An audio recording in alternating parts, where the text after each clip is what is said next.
বলছেন যে তুমি তোমার রবকে স্মরণ করো আস্তে আস্তে চুপে সারে।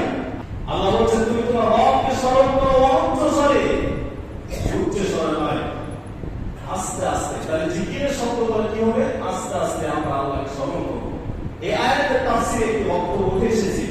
রাসূলুল্লাহ সাল্লাল্লাহু আলাইহি ওয়াসাল্লাম কিছু সাহাবীদের নিয়ে যখন যুদ্ধে যখন ফিরে আসতেছিলেন, তখন উঁচু একটা পাহাড়, যে পাহাড়ের উপরে উঠতে তারা কি বলছো?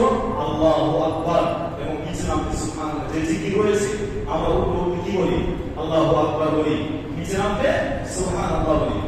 এই জিকিরের শব্দগুলো সাহাবীরা কি করলো? উপরে পাহাড়ে উঠতে তারা সবাই একসাথে দলবদ্ধ হয়ে তারা জোরে জোরে বলতে লাগলো আল্লাহু আকবার, আর নিচে নামতে তারা সুবহানাল্লাহ। এই জিকিরগুলো তারা জোরে জোরে বলতে লাগলো। আল্লাহ রাব্বুল আলামিন, আল্লাহ রাসূল সাল্লাল্লাহু আলাইহি ওয়াসাল্লাম সাহাবীদেরকে ডাক দিলেন, হে আমার সাহাবীরা, তোমরা তোমাদের নিজেদের আত্মার প্রতি, তোমাদের নিজেদের প্রতি তোমরা দয়া করো, তোমরা জুলুম করো না।